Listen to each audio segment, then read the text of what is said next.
Vous êtes, mesdames et messieurs, sur NCA, la nouvelle chaîne africaine, et bienvenue à vous dans Frontal, votre rendez-vous qui vous plonge au cœur de l'actualité politique sur le continent. Ce 23 septembre a pris fin au siège des Nations Unies à New York, la 80e Assemblée générale des Nations Unies. Plusieurs chefs d'État du continent se sont succédés à la tribune des Nations Unies pour délivrer leur message tout autant engagé que pertinent. Analyse et décryptage dans cette émission du discours du président congolais Félix Tshisekedi, dont le pays va entrer au Conseil de sécurité comme membre non permanent dès 2026.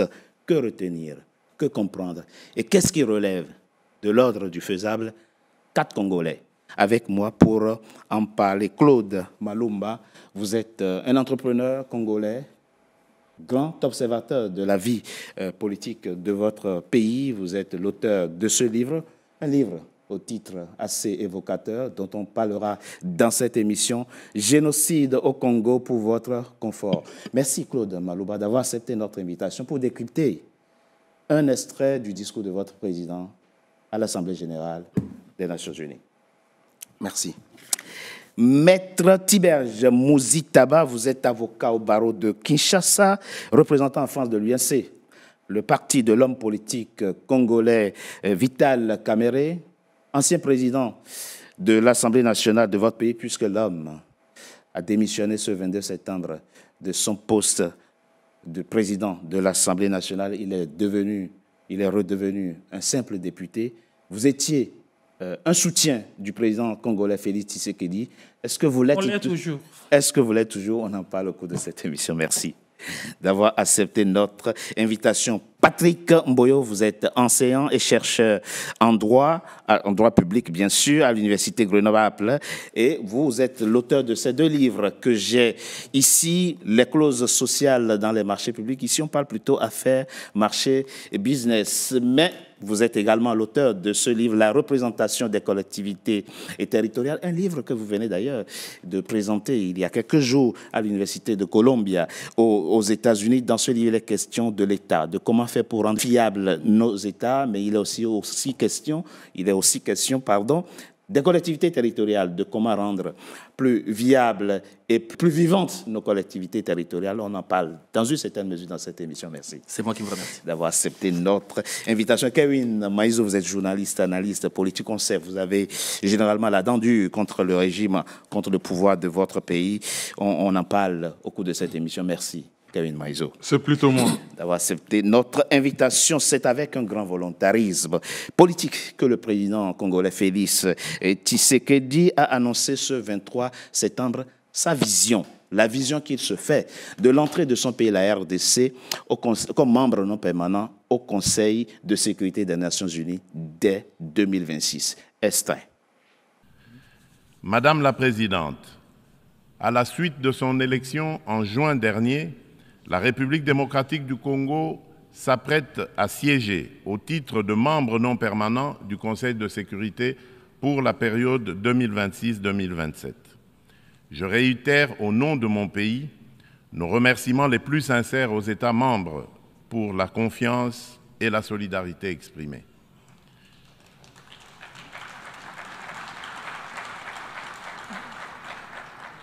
Notre participation sera résolument constructive et holistique. Elle s'articulera autour de 2 priorités indissociables, paix et sécurité d'une part, et prévention et résolution des conflits d'autre part.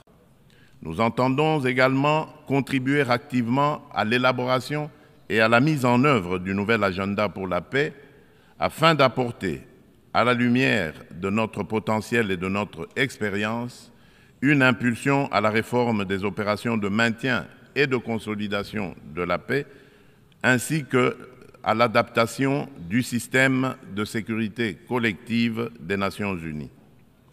S'agissant de la réforme du Conseil de sécurité, mon pays réaffirme la position commune africaine telle qu'énoncée dans le consensus des Zuluini et la déclaration de Sirte, c'est-à-dire l'Afrique doit bénéficier de 2 sièges supplémentaires dans la catégorie des membres non permanents et de 2 sièges dans celle des membres permanents avec les mêmes droits, y compris le droit de veto, les mêmes privilèges et les mêmes obligations que les membres permanents actuels.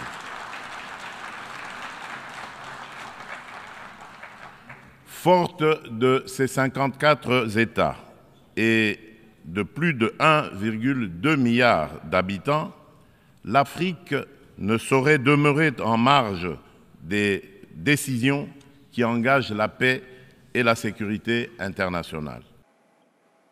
Kewin Maïso, je commence par vous cette émission. C'est très intéressant de voir que le président d'un pays en guerre, parce que c'est de ça qu'il s'agit, annonce la vision qui est la sienne quand son pays sera au sein du Conseil de sécurité, paix et sécurité, comme membre non permanent. Il y a beaucoup de choses qui ont été évoquées dans le discours du président Félix Tshisekedi, notamment la question de l'agenda de la paix. L'adaptation, dit-il, il faut réadapter le système des Nations Unies, le système de sécurité des Nations Unies aux réalités nouvelles. C'est poignant son discours finalement, non? Ben, normalement, il est là depuis 5 ans, donc il y a eu un premier quinquennat, parce que j'évite de parler de mandat. Hein. Mandat, c'est lorsque vous avez été élu à la régulière, qu'on vous donne un mandat pour gérer un pays. Mais lorsque vous êtes receleur de fraude électorale, vous avez 5 ans, ça s'appelle un quinquennat. Et là, il a entamé sa deuxième année, donc ça fait 7 ans. Ça fait minimum 6 fois qu'il est au Conseil de sécurité des Nations Unies, pardon, à l'Assemblée générale des Nations Unies, et généralement, il est tombé dans une espèce de routine épistolaire dans ses discours et de routine verbale qui rime à une espèce de logorée où il répète les mêmes choses, les mêmes revendications sans y penser. Non, mais là, c'est nouveau. L'élément nouveau qu'il y a, c'est que votre pays, dès 2026, va siéger comme membre au sein du Conseil de sécurité. Notre pays a dirigé l'Union africaine. Notre pays a dirigé la CEAC. Notre pays va siéger comme membre permanent au Conseil de sécurité des Nations Unies. Membre non permanent. Non permanent, pardon. Oui. Lorsque je regarde la façon dont le pays a dirigé l'Union africaine et la CEAC, et même la SADC, les bilans étaient tellement négatifs que rien ne m'indique qu'il va faire différent au Conseil de sécurité. Rien qu'à entendre son discours, il répète les mêmes choses. Et la tendance, c'est demander aux autres de faire ce que lui doit faire comme travail. On ne peut pas aller dire que le pays est agressé. À l'époque, lorsqu'il criait que le pays était agressé, il était en bonne relation diplomatique avec l'agresseur, la frontière ouverte. Quand on lui pose la question, il dit « Écoutez, si je ferme la frontière, les Rwandais vont mourir de faim. » Mais en temps, ça a changé. En temps, il a changé de position. Ben, lorsqu'il a changé de position, il y a des ambiguïtés dans sa position. Il y a des ambiguïtés. Déjà. On reviendra sur ce que vous appelez ambiguïté. Maître Tiberge Mouzi Taba, que répondez-vous à Kewin Maïso par rapport à la lecture qu'il fait du discours de votre président? Je suis totalement opposé de ce que mon compatriote dit. Parce que je prends l'exemple, quand il parle de « nous avons dirigé l'Union africaine, on n'a rien fait », mais dois-je le rappeler que les conflits du Tchad, le Tchad a trouvé quand même une issue sous le mandat de Félix Tshisekedi en tant que président de l'Union africaine. Quel conflit du Tchad? Mais vous êtes sans oublier que quand il y a eu le décès du père oui. et les fils sont entrés, il y a eu vraiment des situations très sérieuses.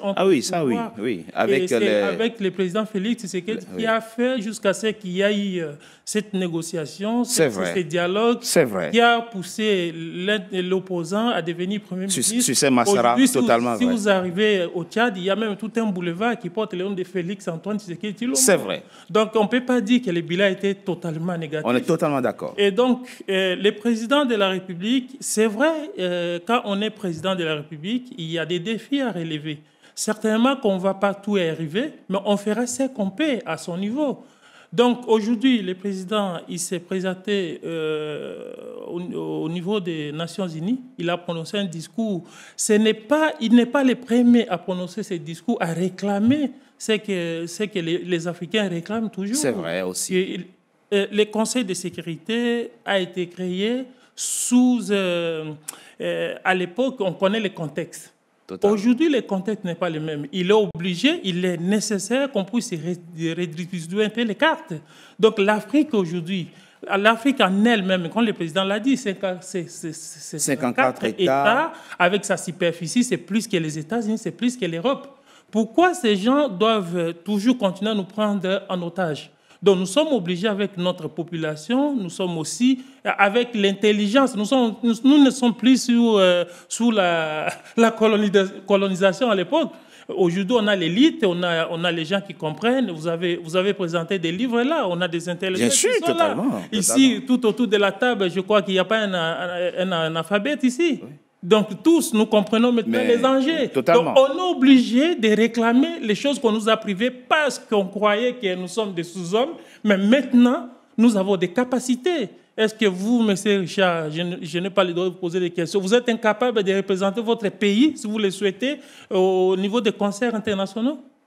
Je ne pense pas. Je n'ai pas autant d'ambition. Si on considère que voilà, les présidents ils répètent le même discours, donc vous allez dire à tous les présidents africains qui réclament ces droits-là qu'ils répètent le même discours. Je ne suis pas d'accord avec ce que mon compatriote dit. Le propos est très clair. Nous devons soutenir. Bon, la fausseté dans ce qu'il vient de dire pour l'histoire de Tchad. Il n'y a pas de faux, parce que ce que le président vient de dire, c'est ce que tout Africain légitime réclame.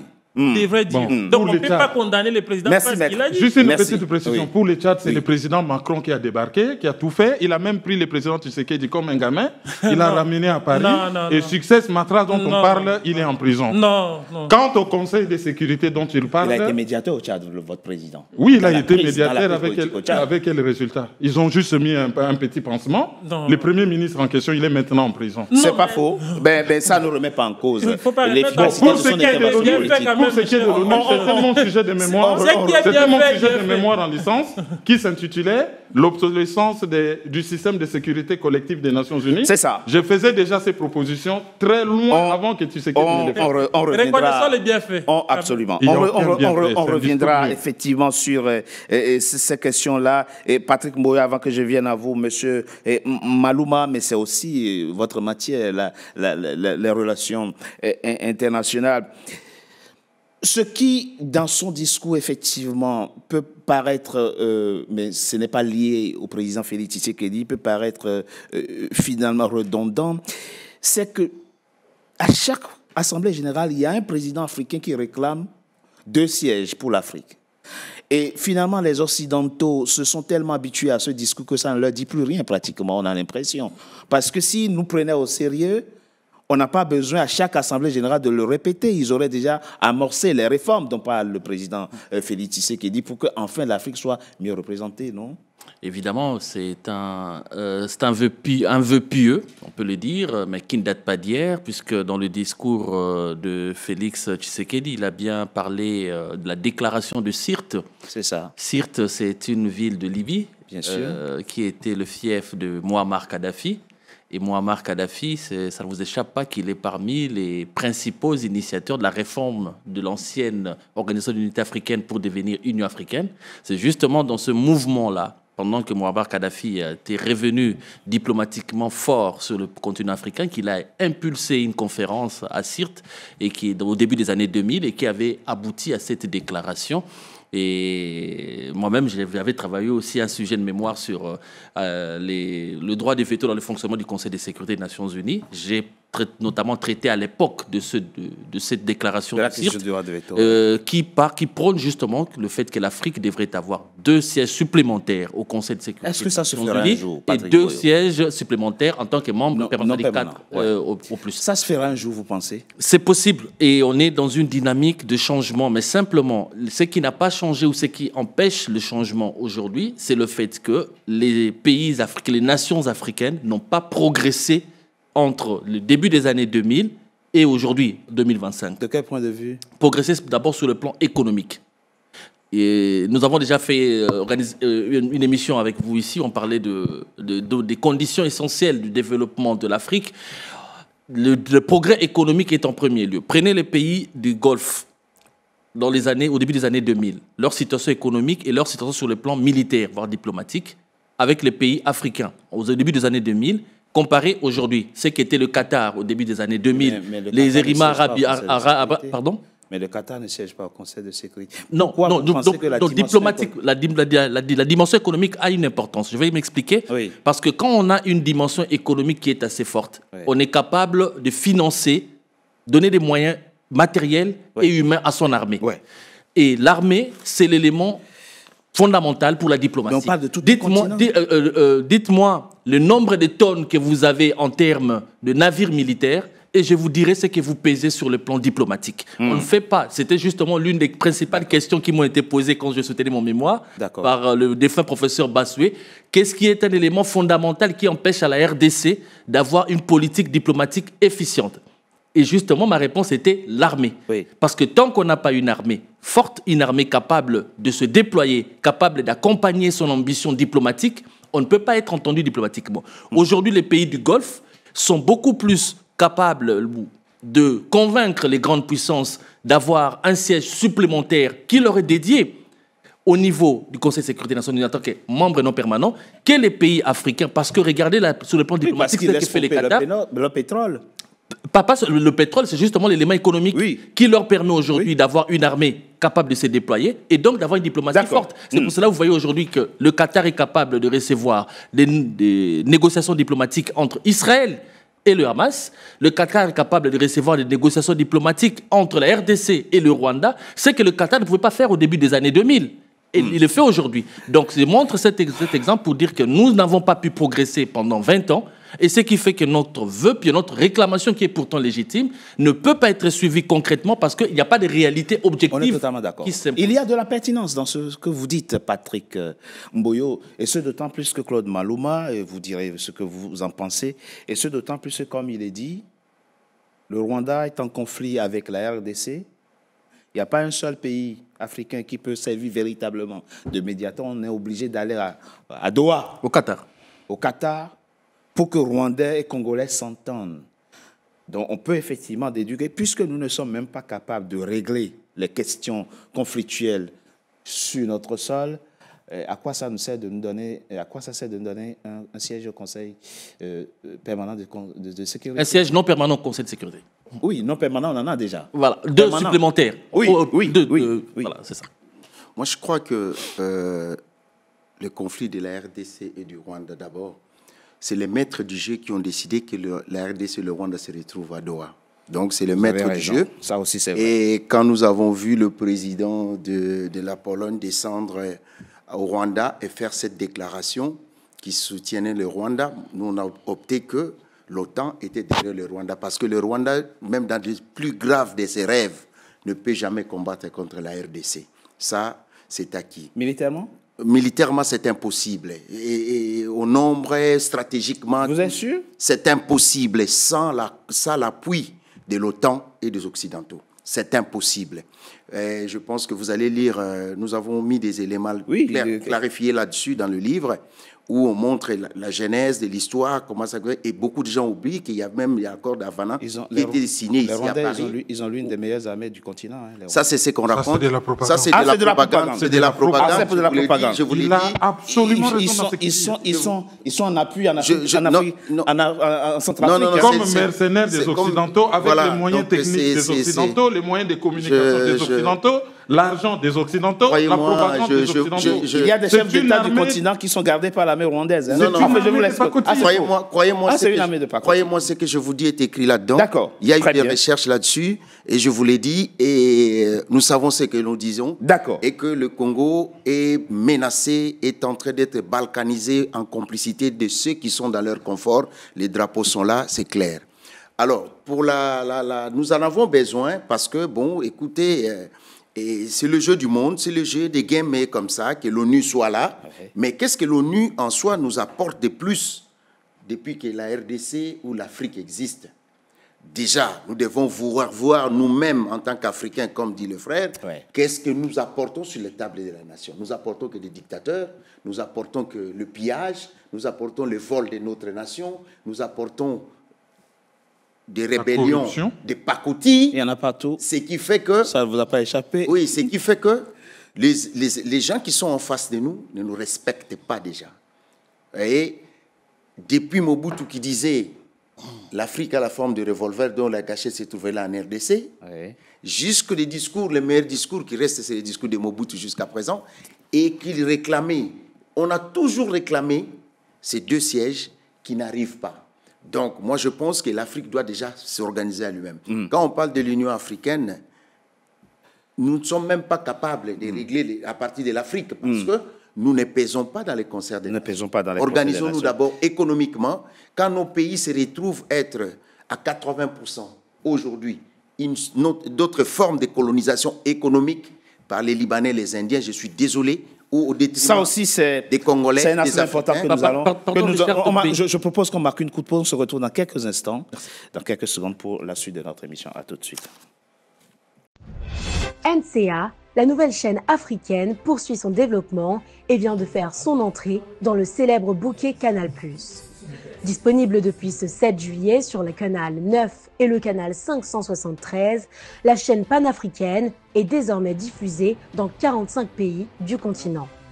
Merci à vous tous qui, par vos soutiens, avez contribué à la concrétisation de ce projet panafricain. NCA, la chaîne panafricaine de référence.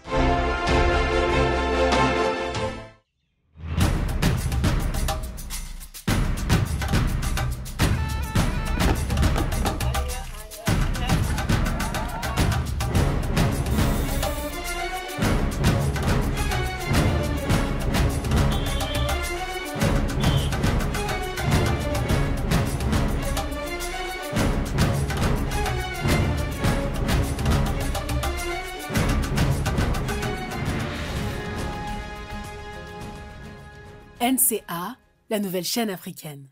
NCA, the New African Channel. Deuxième partie de notre émission, dont le numéro de ce jour est consacré à la RDC, qui fait son entrée comme membre non permanent au Conseil de sécurité des Nations Unies dès 2026.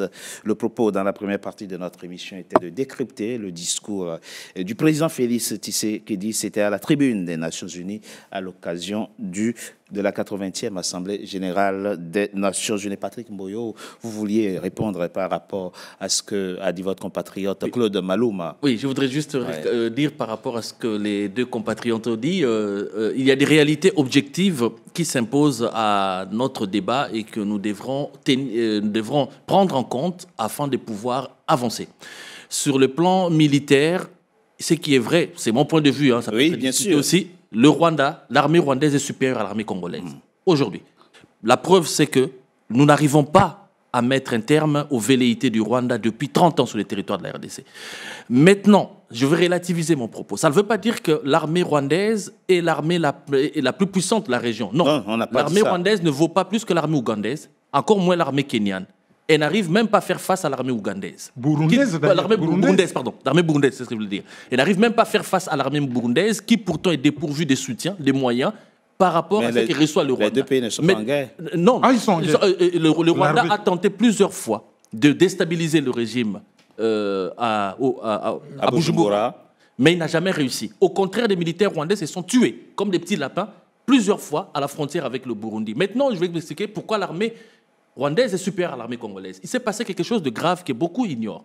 Quand l'AFDL est arrivée, Alliance pour les forces démocratiques pour la libération du Congo, menée par Paul Kagame et Yoweri Museveni, avec Laurent Désiré Kabila comme leur marionnette. Disons les choses comme elles sont. Le Rwanda a fait quelque chose que l'Ouganda ne s'était pas permis de faire. C'est que le Rwanda a pris toutes les données de la Bibliothèque nationale du Congo, tout ce qui concerne les archives nationales de la RDC, depuis l'époque coloniale jusqu'à l'époque de Mobutu, Paul Kagame les a amenés à Kigali. Et tout ce qui concerne la stratégie militaire, la construction ethno-sociologique de la RDC, se trouve aujourd'hui à Kigali. Ce qui donne un avantage stratégique et en termes de renseignements à l'armée de Paul Kagame sur la RDC. C'est pour cela qu'on dit que le Rwanda nous a infiltrés à tous les niveaux. Le Vous Rwanda le a dites infiltré dans ce l'armée livre, congolaise hein. à tous les niveaux, Vous le mais dites aussi le dans ce Rwanda livre. a changé. Rien que le Rwanda était chef d'État. Je vais terminer sur ce point-là pour dire je ne suis pas d'accord avec lui. Je vais dire pourquoi l'armée rwandaise est supérieure. Déjà, cet élément-là, les archives nationales ont été amenées à Kigali. Deuxièmement, nous avons eu un chef d'état-major rwandais pendant plus d'une année, entre mai 1900, déjà avant, c'est-à-dire à chaque fois que la FDL était en train de remporter, de conquérir des territoires, c'était James Kabarebe qui dirigeait les opérations militaires. Ça aussi, vous en parlez dans votre livre. Depuis, on peut dire, depuis octobre 1996 jusqu'à août 1998, presque 2 ans, nous avons eu un Rwandais chef d'état-major avec son service de renseignement qui connaît pratiquement tout le fonctionnement de l'appareil militaire et de renseignement de la RDC. Congrès. Voilà l'avantage que le Rwanda a sur la RDC. Mais on ne peut pas nier que l'armée rwandaise est supérieure à l'armée congolaise par rapport à cela, parce elle a le renseignement, elle connaît sociologiquement la RDC, formation, elle a la bien formation sûr, et le soutien des grandes puissances. Voilà ce que je pouvais ajouter. Le Rwanda n'est pas fort, mais c'est le Congo qui est faible. Ça, On aime. il le dit. Et vous dites que vous n'êtes pas d'accord avec ce que dit Patrick. Moi, je ne suis pas d'accord. Pourquoi? Parce que nous devons savoir que notre chère patrie, la République démocratique du Congo, nous avons été infiltrés, comme il est dit, ce n'est pas seulement dans l'armée. Nous sommes victimes de cette organisation. Cette proposition a été donnée à Museveni. Museveni avait refusé. On a filé ça à Kagame de jouer le rôle, le gendarme qu'il est tenté de jouer aujourd'hui. Nous avons vu dernièrement, pour prendre des Goma, on devrait utiliser l'arme de l'OTAN, les anti-aériens de l'OTAN. Parce que le Rwandais a senti qu'il ne pouvait pas se battre contre les enfants congolais. C'est un capitaine. Malgré la corruption est en outrance. Quand vous vivez, nous avons été infiltrés, nous avons vu des Bosco Tangana, qui était général au Congo. Quand on l'arrête à CPI, il dit « Je suis caporal rwandais, je ne suis pas général ». Vous comprenez? Donc, l'infiltration de l'armée, l'infiltration de nos services de sécurité, comme il dit, pendant tout ce temps, a été effective, favorisée par des politiciens que moi, j'appelle dans le livre, l'élite congolaise a trahi son peuple. C'est ça. Par rapport à ça sous aussi. Le titre « Casser l'ADN de la trahison ». Voilà. Page 165 de votre livre. Voilà. Donc, l'ADN de la trahison, mon frère, si vous vous rendez compte comment vous allez gagner la guerre, quand dernièrement, on a arrêté les chefs d'état-major général, 4 étoiles, comme un instrument du Rwanda, de Kagame. Il est congolais. Donc, il est congolais. Moi, je peux vous poser quand on la a question arrêté, quand on a arrêté, laissez-moi terminer, s'il vous plaît. Je ne suis pas dans ces détails des politiciens. Moi, je parle de la réalité. Moi, je parle de la réalité. Moi, je constate que nous avions un chef d'état-major, malheureusement, corrompu. Que nous avions, même jusque dans l'instrument, chaîne de commandement, même chaîne de commandement, nous avions des corrompus. Malheureusement, ce sont nos compatriotes, des corrompus. Nous avions d'abord commencé à nettoyer ce qui se passe. Et chose qui n'est pas facile, que ce soit vous, que ce soit Kerwin, que ce soit moi, que ce soit lui, que ce soit vous. Quand vous avez une armée, pendant que vous dites, effectivement, vous parlez de Mouzé Kabila, vous avez eu son fils qui, pendant 20 ans, 21 ans, je pense, qui a passé le temps à bien infiltrer l'armée congolaise, 18 ans, bien infiltrer l'armée congolaise, les services de sécurité, les entreprises congolaises. Nous avons été, effectivement, dans cet élan. Aujourd'hui, moi, je suis en train de vous dire, à un moment donné, moi, je parle avec des Congolais. Et ce qui sauve les Congos aujourd'hui, c'est que tous ces gens, Kagame y compris et les Occidentaux, ont oublié une chose, l'amour de la patrie qu'a des Congolais. C'est ce qui se réveille aujourd'hui quand je vois des jeunes. C'est important, ça, ce que vous dites. Oui, moi, personnellement, dans le cadre de mes affaires, je soutiens l'armée. Financièrement, j'ai fait des dons, même à la télévision. J'ai donné $5 000, j'ai donné des instruments d'anti-incendie. Parce que pour moi, ce qui est plus important, ces jeunes qui s'engagent aujourd'hui pour l'armée, ils ont d'autres mentalités. Et c'est pour cela qu'on demande au gouvernement d'évacuer. J'ai vu dernièrement aussi le chef de Ouazalendo, le général là, qui réclame qu'on puisse enlever tous les commandants qui sont originaires de l'Est, ne soient plus au front, qu'on mette d'autres commandants. Nous, on a milité. Moi, je milite jusqu'aujourd'hui pour que les gens comme le général Mounene, qui ont prouvé, qui ont des patriotes, qu'on les mette à l'est du Congo. Ils ne réclament que ça. Parce que vous pensez que ceux qui sont là en ce moment sont corrompus. Beaucoup sont corrompus. Vous êtes en train de nous expliquer, beaucoup sont corrompus. La preuve, quand j'ai écrit les livres, on ne les avait pas encore arrêtés. Mais quand on les a arrêtés, ils ont découvert, évidemment. Moi, j'ai dénoncé cela depuis longtemps. Et ça traînait, malheureusement. Oui, mais certains dénoncent que ce sont des arrestations arbitraires. Ce n'est pas arbitraire. Ce n'est pas arbitraire. C'est des gens vraiment qui sont en complicité. Parce que la force du Rwanda, justement, c'est que lui, il oublie, peut-être il essaie, il a parlé ça en demi-mot. La force du Rwanda, c'est la corruption. C'est-à-dire, vous vous retrouvez avec quelqu'un qui est commandant, avec son petit salaire, il se retrouve, on lui propose $100 000 comme ça, laissez-nous passer. Vous voyez là, Ouvira, Ça fait combien de temps ils n'arrivent pas à prendre Uvira? Vous savez pourquoi? Parce qu'il y a eu changement des jeunes, les Ouazalendo. C'est des Congolais patriotes qui se sont décidés de défendre la terre de leurs ancêtres. Nous avons comme mission, nous, aujourd'hui, de savoir qu'on nous a légué les Congos en entier, nous allons mourir. Le problème des Congolais croient qu'il ne va pas mourir. On va tous passer. Tshisekedi va passer. Tout le monde va passer. Mais la RDC va demeurer. C'est ce que nous devons savoir. Nous devons faire, là où nous sommes dans ce pays, nous devons savoir, ces gens, ils peuvent avoir 80 ans, ils planifient plus de 80 ans avant lui. Nous devons faire cela. Nous devons aimer notre pays. Nous devons avoir l'amour de notre pays. Nous devons dénoncer ce qui est mal. Nous devons dénoncer pour la construction, donner aussi des idées. Dans ce livre, nous avons donné aussi des recommandations. Si on comprend bien, dans la chaîne de commandement militaire congolaise, vous avez des officiers qui filent à l'ennemi les informations pour défaire l'armée congolaise. Ah oui, ils ont donné même... Vous savez, quand on a pris Goma, je ne sais pas si vous avez suivi, moi j'ai rencontré le capitaine là, quand ils sont venus à Kinshasa, il y avait un jeune capitaine, les généraux sont partis. Ils ont fui. Ils ont fui. Bon, ils sont complices, ils ont pris l'argent, ils sont partis à Bukavu. Mais il y avait des capitaines de jeunes Congolais, des patriotes. C'est ça que moi, je ne veux pas qu'on salisse l'armée. Parce qu'il y a des jeunes Congolais, il y a des Congolais qui sacrifient leur sang. En ce moment, nous parlons, il y a des jeunes de 20 ans, 19 ans qui se sont engagés, qui sont en train de mourir au front. Les capitaines là a tenu Goma pendant 2 semaines, seul, avec une partie... Le jeune capitaine? Oui, jusqu'à ceux qui sont partis à la MONUSCO, je pense. Ils sont restés à la MONUSCO pendant longtemps. Ils ont été évacués derrière. Il a tenu Goma. Les commandements, les généraux ont fui. Ils ont donné tous les plans aux Rwandais. Et voilà comment Goma a été tombé. Et nous ne posons pas la question. Une petite précision juste. Oui. L'armée rwandaise arrive à Goma. On nomme quelqu'un estampillé comme Rwandais, responsable de la logistique et des renseignements militaires. C'est qui? C'est Nduru. Non, Nduru Chalingonza, Nduru, c'est Bukavu. Il est officier de l'armée congolaise. Officier de l'armée congolaise d'origine rwandaise. Masunzu à Goma, Nduru à Bukavu. Qui les nomme? Non. N'est-ce pas Félix Tshisekedi? Non, Kevin Maïzo. Il faut qu'on évite des généralisations. Aussi, on peut avoir un parent originaire du Rwanda et aimer son pays, la RDC. Hein. Il y a des mariages... Ah, mais moi, c'est pas moi qui ai écrit les rapports de l'ONU. Ah non, c'est pas moi qui ai écrit les rapports de l'ONU. Il y a des Congolais qui sont en partie rwandais. Ce n'est pas moi qui ai écrit les rapports de l'ONU. Bosco Ntaganda aussi, il était, je ne sais pas moi, caporal au Rwanda, général au Congo. Hein. Nkunda Batware aussi, il s'est dit congolais, mais jusqu'à aujourd'hui, il se trouve au Rwanda, il se pavane. Donc les rapports de l'ONU, ce n'est pas moi qui l'écris. Vous savez, Richard... Lisez le CV des Pacifiques de Nduru. Vous ne pouvez pas. C'est comme si l'armée israélienne aujourd'hui nomme un ancien du Hamas. Je ne sais pas moi. À la tête d'un régiment israélien. Oui, à la tête d'un régiment israélien. Richard Togbe, je voulais dire quelque chose tout à l'heure pour ce qui concerne les nominations. Il y a un problème que nous semblons négliger au Congo, c'est la question de la compétence. Ce n'est pas pour rien que Paul Kagame avait pris James Kabarebe. Il avait trouvé qu'il était meilleur que les autres. Il y avait Patrick Karegeya à l'époque, qui est décédé déjà.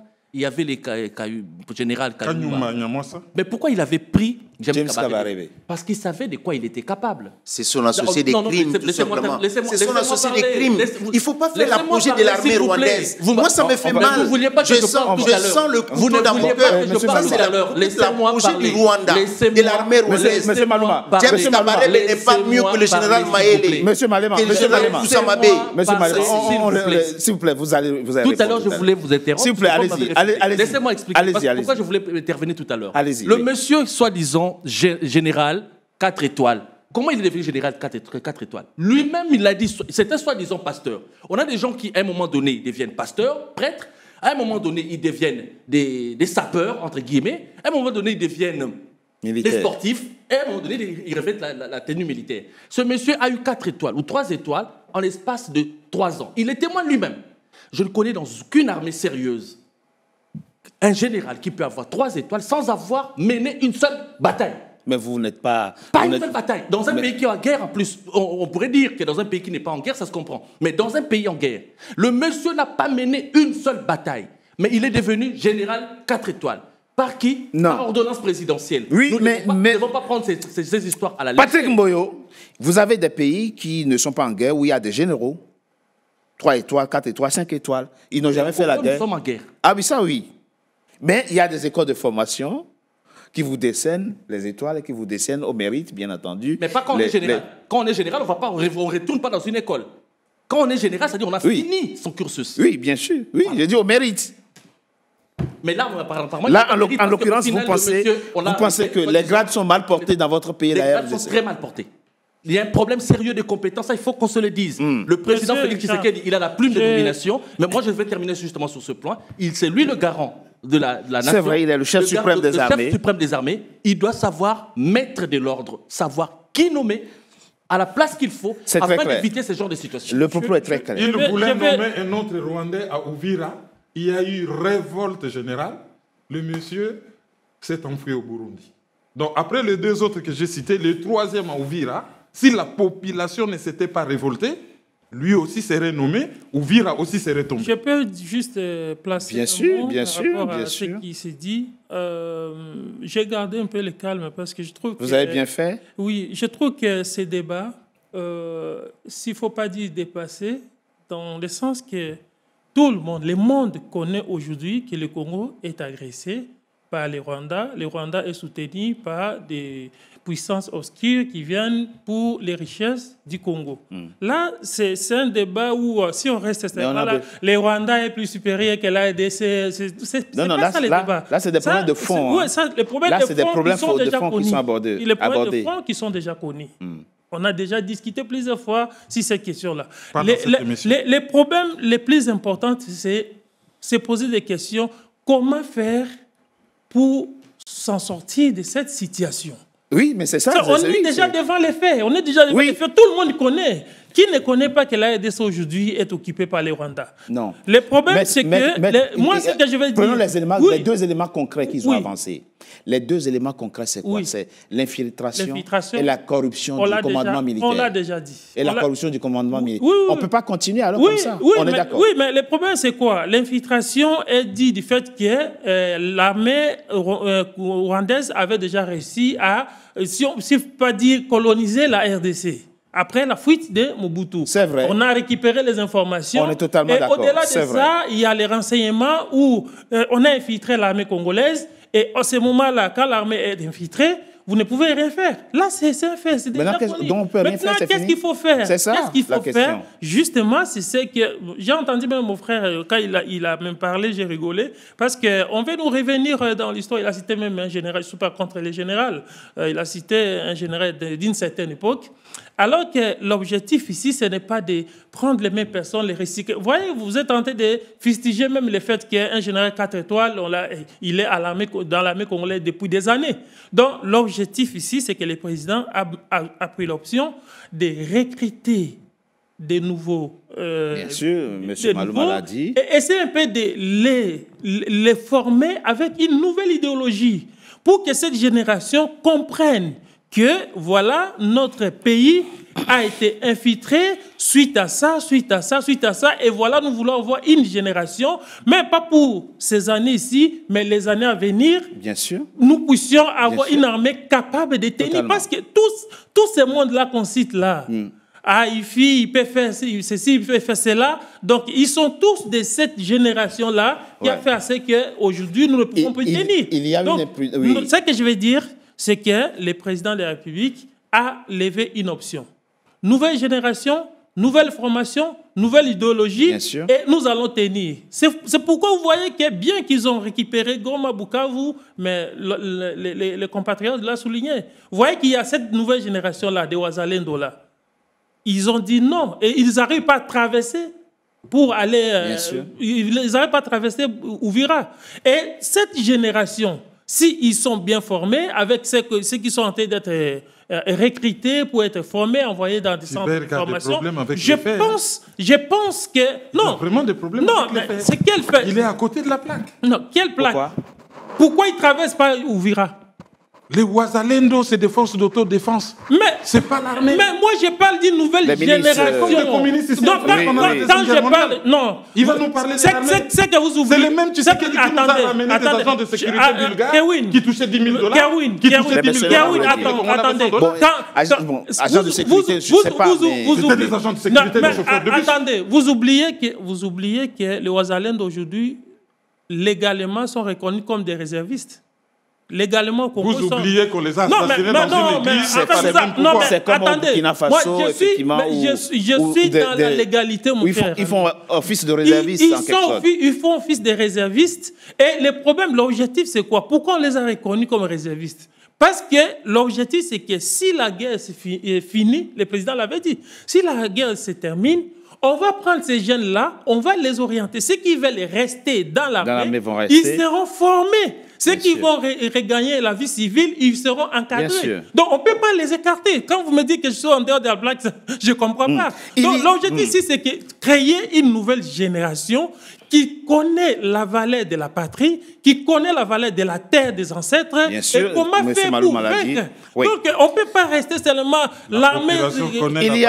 Il y a une imprudence que je ne laisserai pas commettre dans cette émission, c'est celle de faire croire que tous les généraux, tous les officiers congolais sont corrompus. Je ne laisserai pas dire ça dans cette... Il faut respecter l'armée, il faut respecter les gens. Voilà. L'armée, c'est une institution. Il y a des Congolais, des officiers supérieurs congolais qui font correctement leur travail, qui aiment leur pays. Il y en a qui sont morts même pour leur pays, et il y en a qui sont prêts encore. Ngala, Mbonza Mabe, Baouma... Ils sont encore là, les vivants sont là. On est d'accord, M. Malouma. Oui, on est d'accord. Nous, on a parlé de ça. Il y a des vaillants, il y a des vaillants soldats, des vaillants généraux, des vaillants Congolais qui aiment leur pays, qui sont là. Mais ils ont eu... vous savez, quand vous avez dans des chaînes de commandement, certaines personnes, individus, qui sont en intelligence avec l'ennemi, ils font tout pour vous mettre des coques à jambes. Nous avons vécu une histoire dernièrement, le général Padiri, qui est le chef de réservistes et qui est en entité de cela. Moi, on a joué un rôle pour qu'il soit sauvé parce que c'est lui qui vient d'être arrêté, le chef d'état-major, s'est arrangé quand il a vu qu'il organisait bien les Ouazalendo à partir de Kinshasa. Ils se sont bien arrangés pour essayer de monter une histoire comme ça pour qu'il soit arrêté. Heureusement, on a alerté et que le président Tshisekedi a intervenu pour qu'il soit libéré.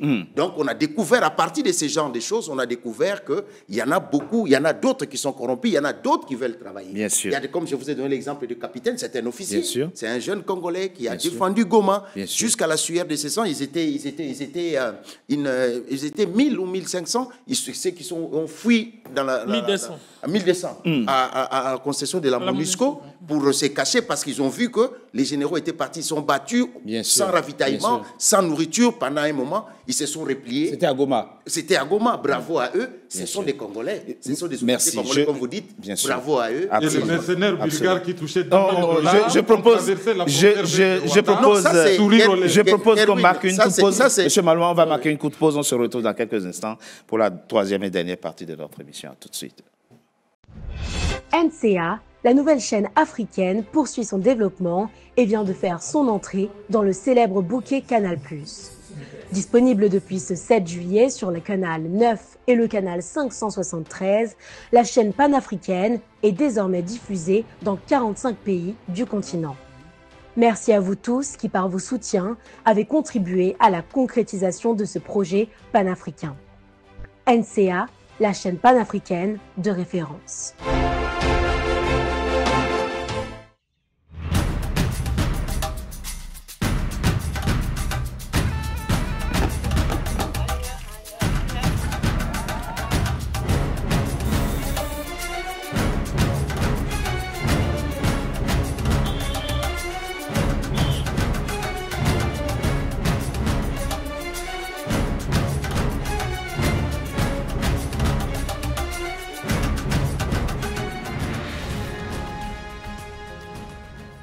NCA, la nouvelle chaîne africaine.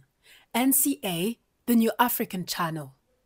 Troisième et dernière partie de Frontal, votre rendez-vous politique, dont le numéro de ce jour est consacré à la RDC qui fait son entrée en 2026 comme membre non permanent au Conseil de sécurité des Nations Unies. Mais ce fut aussi le décryptage d'un extrait du discours du président Félix Tshisekedi. Patrick Mboyo, nous étions en train d'évoquer la question de l'armée en RDC et surtout de rendre hommage à ces vaillants soldats congolais qui ont encore leur pays cheville au corps et qui se battent pour la terre de leurs ancêtres. À ces gens-là, il faut rendre un hommage mérité et vibrant. Il faut rendre un hommage à l'armée congolaise, parce qu'on dit qu'il faut respecter les gars qui ont vécu. Cette armée que nous avons eu à critiquer, à bon escient, bien entendu, pour des raisons justes, bien sûr, légitimes.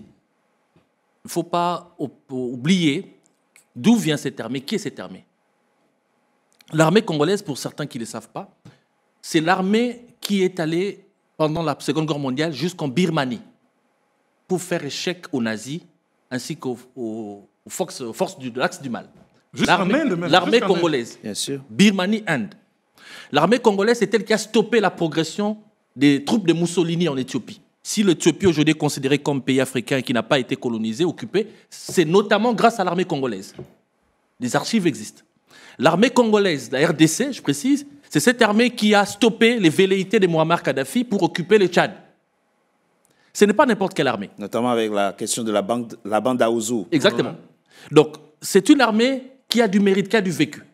Mais on a voulu clochardiser cette armée. Ça ne date pas d'aujourd'hui. Ça remonte à l'époque du maréchal Mobutu, quand le clientélisme, le despotisme est entré dans l'armée. Mais nous devons revenir aux bases de cette armée. Il y a des vaillants Congolais qui sont capables de servir dans l'armée. On a, Kérune Maïs a cité tout à l'heure, ceux qui sont tombés dans les années récentes. Mamadou Ndala, Mbunza Mabé, le général Babaouma. Il y en a tant d'autres qui meurent. Daniel Mouakou. Et nous avons besoin que cette armée retrouve ses lettres de noblesse. Mais quand le commandement ne marche pas, il faut qu'on le dise. J'insiste encore. Le président Félix Tshisekedi, c'est lui qui a la signature.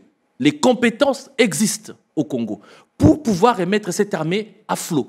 Mais nous devons faire confiance aux Congolais. Le Rwanda n'est pas super. Je peux vous dire que pour la bataille de Goma, on estime à plus de 3000 militaires rwandais qui sont morts.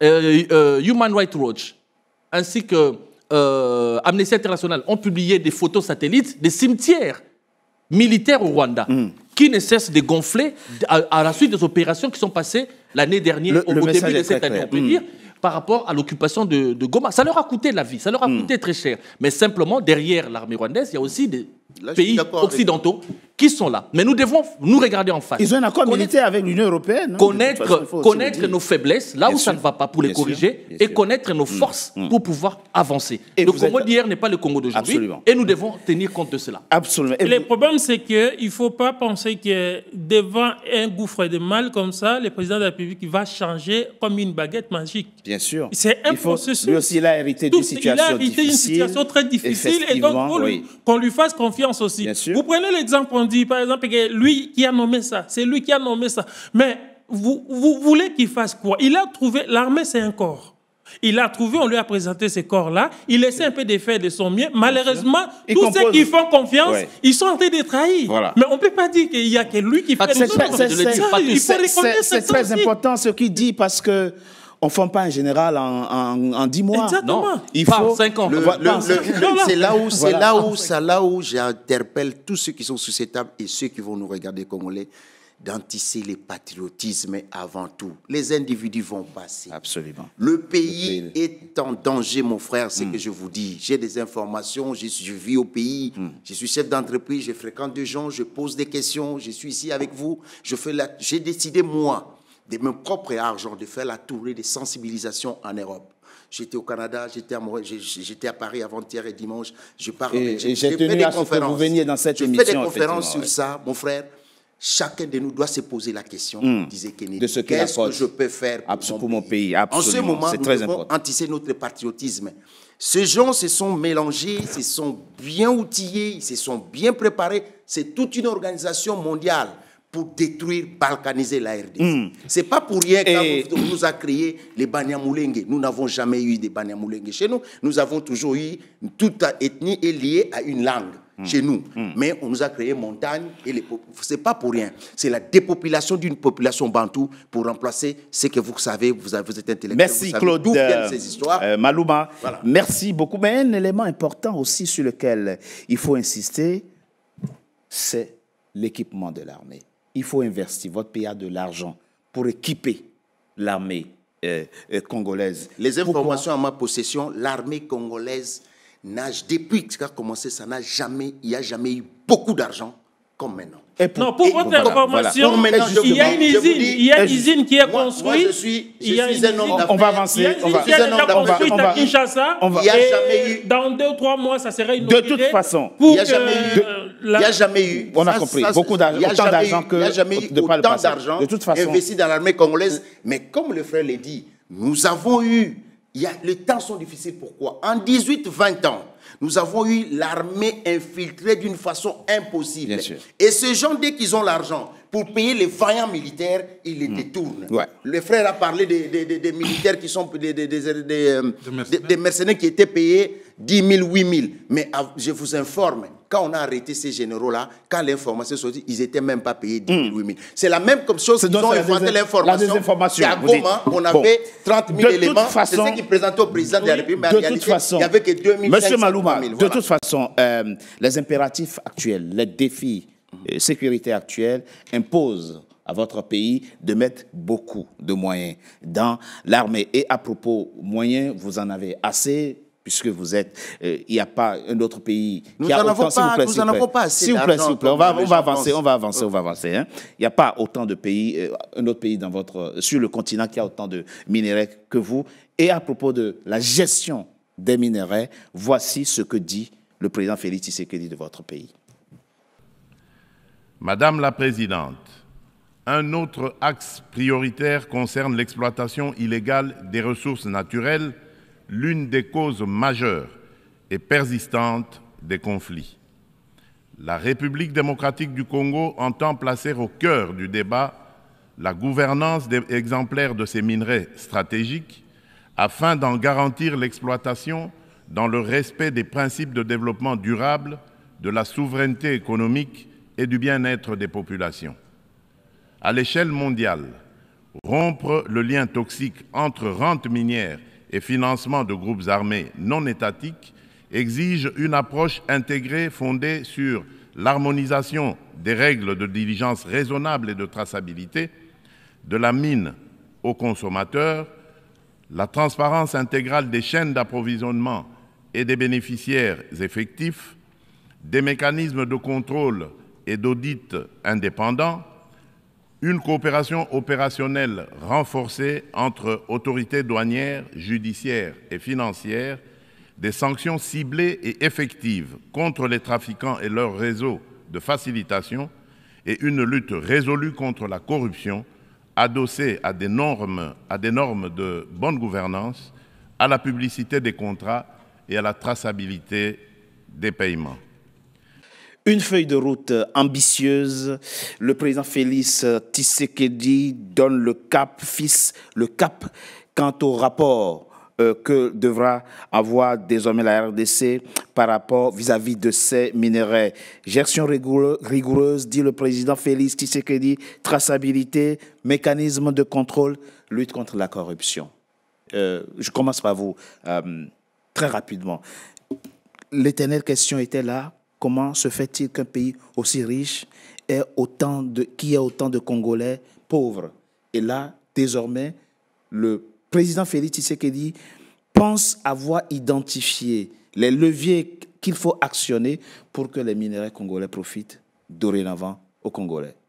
Les petits soucis que j'ai avec son discours... Vous avez toujours un souci, un souci avec le discours de... Oui. Je finirai par... Ah, mais c'est vrai, hein?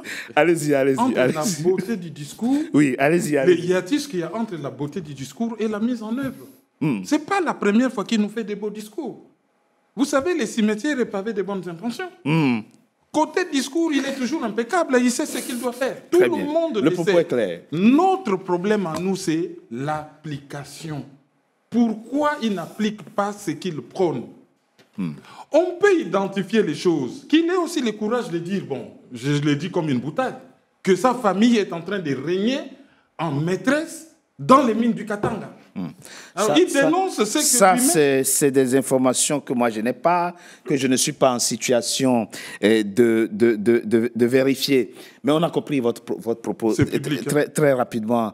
Claude Malouma, vous en avez parlé dans votre livre, la question de la gestion des minerais. Là, le président est en phase avec ce que vous dites dans ce livre. Oui, il est en phase, c'est-à-dire que pour moi, actuellement, le monde doit savoir 60% du minerai stratégique mondial se trouve en RDC. C'est vrai. Et que la RDC a déjà beaucoup donné. Dans 1885 jusqu'à 908, on a donné l'industrie des caoutchoucs, le Congo a donné. Dans la Deuxième Guerre mondiale, l'uranium, le Congo a donné. Aujourd'hui, au XXIe siècle, tout ce qui est stratégique, tout ce qu'on utilise, le Congo donne encore. Le vrai problème est que nous avons eu des bandits dans la gestion de notre pays pendant longtemps. Bon, on va rester... C'est-à-dire que... oui, il n'y a pas de problème. C'est-à-dire que M. Mobutu, quand il est parti en 97, je l'ai dit ici, personne, ni individu, pouvait rêver être propriétaire des carrés miniers. Il a laissé tout ensemble. Il y avait même la montagne qu'on appelait Mobondo Jekamini, qui était là pour nous tous. La loi Bakajika, la terre et tout ça appartenait au Congo. Même pas 1 mètre carré. M. Kabila, en 18 ans, il s'est partagé des minéraux du Congo comme si c'était des gâteaux. Vous avez vu dernièrement, il y a eu 600 carrés miniers qui ont été récupérés.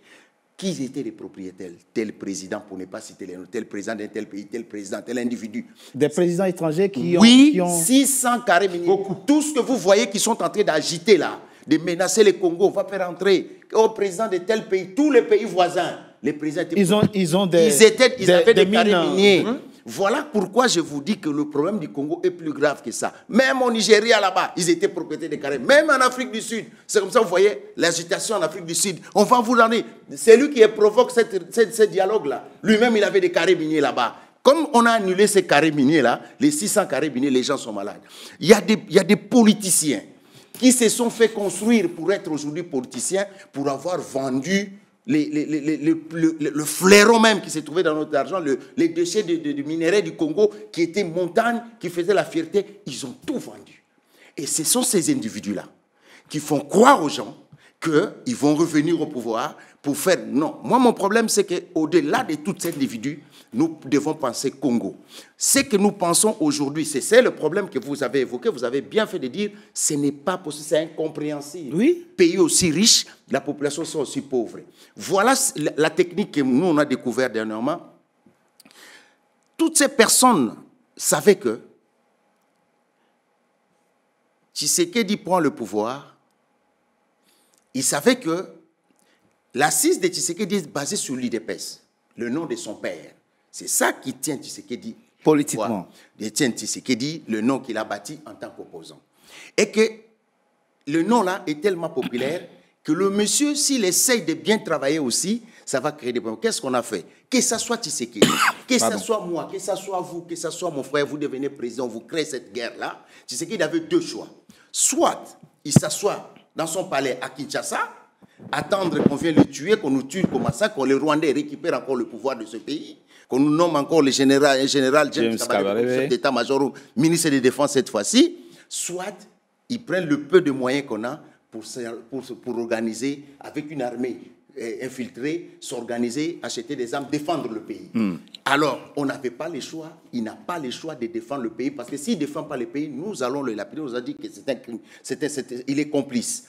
Donc, quand tu prends l'argent, tu vas défendre le pays, les social empathie. Quand les social empathie, c'est ça les calculs politiciens. Quand les social empathie, tout le monde crie, on ne mange pas. Mais pourtant, l'argent est parti à l'armée pour défendre la terre de nos ancêtres. Et voilà, c'est ce genre de situations qui sont des dilemmes que les intellectuels devraient réfléchir. Qu'est-ce qu'on fait pour ces pays? Parce que moi, au-delà des partis politiques, au-delà des individus, mon souci est que le Congolais soit... C'est pour cela que j'interpelle la diaspora. Dans ma tournée, j'ai dit, vous êtes la 27e province de la RDC. La diaspora s'ignore. Le Lualaba qu'on parle de minéraux engendre 2 milliards et quelques. Mais quand vous regardez la diaspora, l'argent qu'ils envoient, c'est au-delà entre 3 et 7 milliards de dollars par année. Ça dépasse l'aide au développement. C'est une force économique. Absolument. Qui s'ignore. Il faut qu'on s'organise pour essayer. Essayons aussi de faire comme les autres pays, les autres diasporas, comme les Juifs. Organisons-nous pour que nous ayons une force chez nous. Aujourd'hui, nous sommes en train de parler de la guerre. Mais la guerre économique, aucun Congolais. Vous savez, peut-être, dans l'histoire, nous étions le premier pays, le premier noir à avoir créé une banque dans l'Afrique subsaharienne s'appelait M. Tokolo.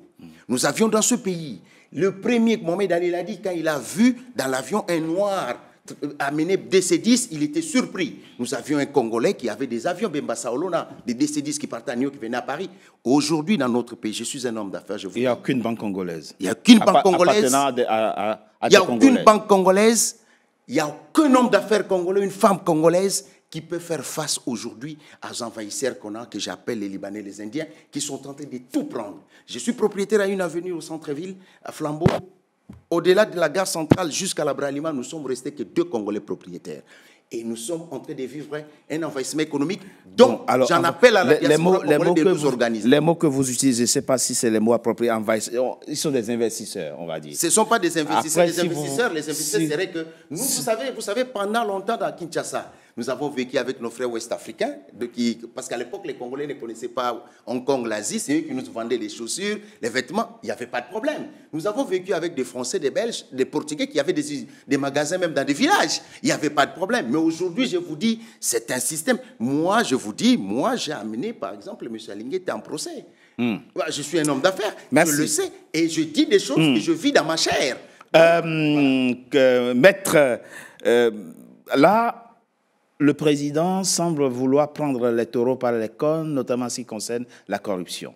Il dit qu'il veut s'attaquer à la corruption en RDC, puisque ça fait partie souvent des mots que dénoncent Kawin Maïzo et tous ceux qui pensent comme lui par rapport au pouvoir congolais. Et là, le président a pris la mesure du phénomène et veut s'attaquer à ce phénomène de façon vigoureuse. Oui, bien sûr. Nous savons une chose, c'est que les pays... Il est détruit par les armes, mais il est détruit aussi par cette corruption. Oui, le trafic de vos minerais, etc. Et tout ça. Et le président, il fait... Je suis même étonné quand les compatriotes disent qu'il ne fait que parler. Mais quand le président parle, il diagnostique. Bien sûr. Vous ne pouvez pas traiter une maladie si vous n'arrivez pas à faire le vrai diagnostic. On est totalement d'accord. Et donc, le président a diagnostiqué le problème. Il trouve que maintenant, pour que nous puissions redresser notre économie, pour que nous puissions bâtir notre pays, attaquons les problèmes. Et les problèmes, entre autres, c'est la corruption. Il a dénoncé et je pense que à ma connaissance, le président Félix, je crois qu'il doit être le seul qui a nommé, s'il ne faut pas créer plus de structures pour lutter contre la corruption. Même au sein de la présidence, il y a une structure. Sans compter les structures. Généralement, le problème qu'on a, ce n'est pas manque de structure, c'est pas le problème de manque de structure. Hein. Oui, mais il y en a pratiquement. Non, je vais vous aider. Je vais vous aider. Les problèmes qu'on a, je vais vous aider. Les problèmes qu'on a, c'est les problèmes humains. C'est en fait l'homme. Non, c'est les problèmes humains. C'est le manque de sanction. Non, je vais expliquer. Ouais. Les problèmes humains, ça veut dire que l'homme congolais lui-même d'abord. Oui. Parce que quand le président vous fait confiance, que voilà, je vous nomme, si vous allez diriger une structure, je vous nomme magistrat parce qu'il ne faut pas exclure la magistrature, il ne faut pas exclure la justice. Quand le président vous fait confiance, il vous nomme procureur, il vous nomme juge, il vous nomme coordonnateur. Mais c'est à vous bien sûr. de faire triompher cette... Mais il faut sanctionner. Il faut sanctionner celui qui a failli aussi. Oui, mais je pense que c'est ça. C'est le problème des structures. C'est ça. Si l'État a failli... C'est ça qui pose problème. Et on ne reproche pas au président mais qui est l'État?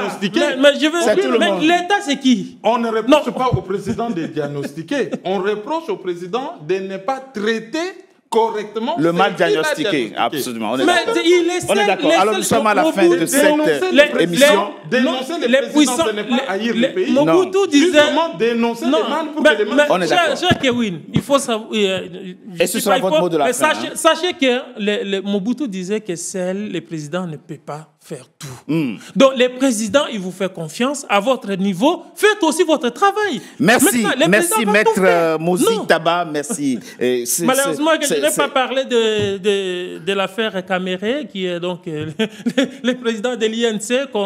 Mais on a bien compris, Maître Mouzi Taba, que la démission du président Vital Caméré, président de l'Assemblée nationale, n'affecte pas le partenariat politique qu'il y a entre votre pays, votre parti et l'UDPS, le parti du président Félix Tshisekedi. Oui, vous restez encore des partenaires politiques. Oui, on est partenaires et ça n'a rien à voir avec tout ce qu'on est en train de dire dans des réseaux sociaux avec tous ces fameux députés qui parlent d'un détournement ou quoi que ce soit. C'est une affaire qui est ici des décisions que le président de l'Assemblée nationale a signées avant d'aller en vacances. Il a signé plus de 15 missions parlementaires et donc ces missions-là, les députés ont fait leur travail et au retour de la session, au lieu que les gens attendent que ces députés présentent, ces commissions présentent leurs rapports, Donc, il y a à boire et à manger dans ces commissions-là. Et donc, qu'est-ce qu'il faut faire? Il faut faire tomber l'auteur de ces décisions-là. De toute façon, ça n'a rien à voir. C'est pourquoi il dit que ça ne peut pas affecter